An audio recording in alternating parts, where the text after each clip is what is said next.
Hey, what's up, everybody? BDO44 coming at you with another video. All right, so I've gotten my knowledge up on pick swaps as it pertains to this LA Laker team. I was just sitting here bored, and I realized that my understanding of pick swaps isn't as clear as it needed to be. So I did a little homework, and I got all kinds of information. So pick swaps can actually be both swapping your pick this season and swapping picks that they can take from you between seasons. We have both of those situations going on with the New Orleans Pelicans, and I wasn't quite clear on that. So with this upcoming season coming up right now, whoever has the worst pick between the two of these two teams, it goes to the Pelicans, who are the Lakers. Whoever gets the worst pick, it goes to the Lakers. Now, what I'm not clear on right now is whether or not the Pelicans can forego that if they happen to just simply have a better pick themselves. They don't have to swap with us if their pick happens to be better for some reason if they're worse. So that's what I'm not clear on. And if for some reason they don't swap this year, if the Pelicans choose to decline to swap, do they have that right? Or does it just disappear? Or do they not have that right at all to not swap? Are they forced to swap with us just because our pick is a little better? For example, what I wasn't clear on is, like, let's say we finish with the same record. We have the 13th pick. They have the 14th pick. They swap with us because our pick is better or what have you. And now we're sitting on a situation where we're even with that pick. But if for some reason they don't want to swap because it's so close, what? Yeah, you know what I mean? What now? Do they have no choice but to swap? Could they kick it down the road another year? I thought they were able to. But I think what it is that I just read says, nah, they got to swap regardless. If we got 13, they got 14, they got to take 13, we'll take 14. Haha, we happy. But next year, a different type of swap goes down. They are going to take our pick outright next year. We ain't going to have one. Or they can do the same thing in 2025. It's up to them. See what I'm saying? Both considered swaps, but have entirely different meanings. And so it's like, well, hold on now. They didn't explain this to me. I had to go look this up. I didn't know all that. I was a little in the dark as it pertains to how this actually went. But that's how it's set up. So next year, if they want to take our first round pick, we'll be left without one. Or they could take 2025 and we'll keep 2024. But this year, we're taking their pick and they're taking ours.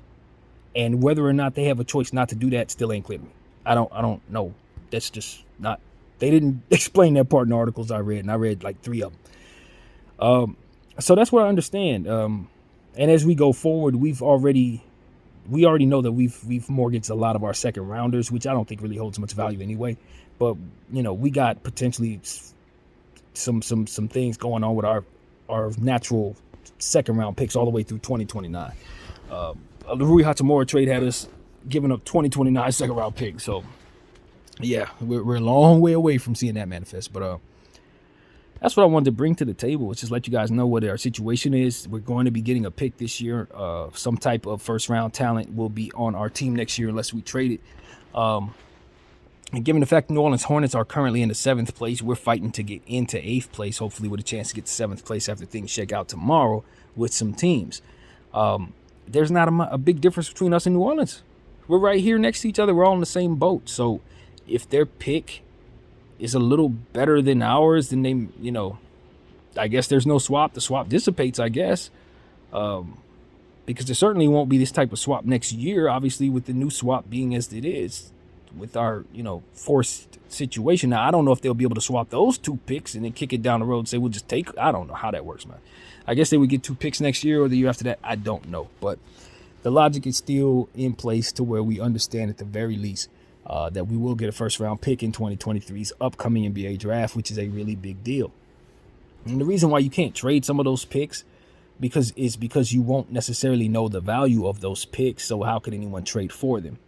It could be anywhere from 14 to 25, depending on if it's a swap. If it's a swap, it could be in the first, it could be the first overall pick, so you don't really know what the price tag is on that thing right now. You know what I mean? It's just impossible to, so they won't allow you to trade it because of it. They just prohibit it outright. So that's what it is. They have something called a Steven rule that makes it so that you can't trade multiple first-round picks consecutive years. So what they do instead to get around that is to do the swap deal. It's like, all right, this is how we get around it. That way we could trade first round picks value every year and not have to not break the rules. So it makes sense. And it does allow for a lot of flexibility in different things. So yeah, I got an understanding, man. We're going to definitely be out of a pick either 2024 or 2025. That's for certain. But we will have somebody's young player this upcoming season. So that's really exciting, and it adds a new variable because I just didn't know that. I was literally in the dark about that. I know I'm not proud of it, but hey, man, we learn new stuff and we bring new stuff to the table. So now we got homework to do on these young players, see what young talent could possibly be coming into our team. Now, obviously, we don't know who's who. It really does come down to the Pelicans' desire to swap with us if they are pleased with what it is they see, or if there's no choice, then obviously they'll swap anyway. But it must be the fact that we have a better pick. They're definitely not going to give us a better pick. The swap would just, I guess, dissipate in that situation. So, nevertheless, we know that they are going to be a team that's going to get a player probably in the 20 range at least, right? Somewhere in the 20s. And we expect we'll probably get a 20 range too if we can make the playoffs. Both of these teams make the playoffs. We're out of the lottery. So that's what it really comes down to. What we don't want to do is fall out of the playoffs and then give them an opportunity of getting lucky in the lottery on our behalf. And then we ended up getting whatever 22 pick, 23 pick they get for making the playoffs. So that's the worst case scenario for us and best case for them, I'd imagine. But as is, if these two teams finish around the same place, boy, does that pick not look as good to the New Orleans Pelicans. It really don't. Because nothing lucky can happen if you're outside of the lottery. You just slot in wherever you find yourself based on your record. And how many games you won in the playoffs and all that other stuff. So you're going to definitely be in the 19, 20, 22, 23, 24, depending on how far we go. And, you know, it could be funny if we shock the world and win. You know what I mean? If we do something special or go deep into the playoffs and make it so that pick ain't worth a damn, it ain't going to be worth swapping. Basically, is what it come down to. They're going to have a much better pick than us to begin with. Potentially. In theory. Not really. I don't know. Got confused. A lot of this is confusing to me, but nevertheless, it is easy to keep up with it when you have the paperwork in front of you looking at the teams and their picks and things of that nature and how it all has panned out after the Anthony Davis trade. So that's where we at, man. New Orleans Pelicans. We're definitely rooting for them to lose at all times. They ain't really got a whole lot to do with anything other than our pick situation. We want them to get a worse pick than us. That's what it really comes down to. If they get a worse pick than us, or a better pick than us, I think it's better. Yeah, better pick than us, then we find ourselves in a situation where maybe they're not trying to take what we have if it's all right, if it's pretty good. You know what I mean? Who knows? But I don't know. This is very, very interesting stuff. I'm excited about the young players that could potentially be added to this team. If I had a choice of what type of piece I would bring to this team, it would probably be a center at this point, given the fact that we're deficient in our backup center position. But with this draft upcoming, you don't want to do nothing but take the best player available because it's such a deep draft. You don't want to draft for need. You want to draft for talent, in my humble opinion. And in the range that we could potentially find our pick in, we could get somebody that's worth having for sure. I mean, some of these kids in the 20 range, 10 range of this year, in the 20s and 30s first round, there's some guys to have, man. So I'm going to do some homework on those dudes. And, of course, I'll give you any information I have. I haven't made up my mind if I want to do the whole rundown of all the players in the draft just yet, if I want to do that type of homework this summer or not. But I do definitely have interest in seeing what the Lakers can add to this team. And, if we get the right piece, who knows? Our scouts finally get a chance at a first-round talent. That's why I'm excited. I don't think since we've put together this scouting team, we've really had a chance to draft in the first round. I don't think so, unless I'm tripping. We've had nothing but second-round picks, and just pretty much since what?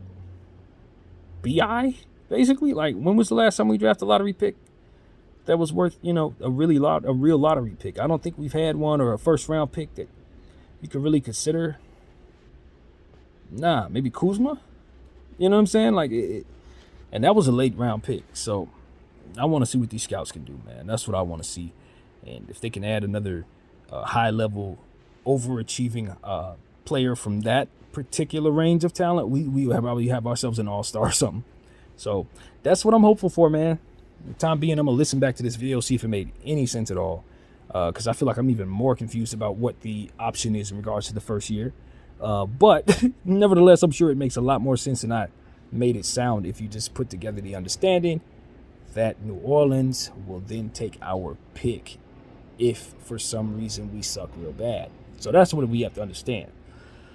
We can help ourselves by winning this game tonight. Play the T-Wolves. Hopefully good things happen there, and we'll have information on that game at the end of it and at halftime, of course, as always. BDL44. Thank you all for watching. Out.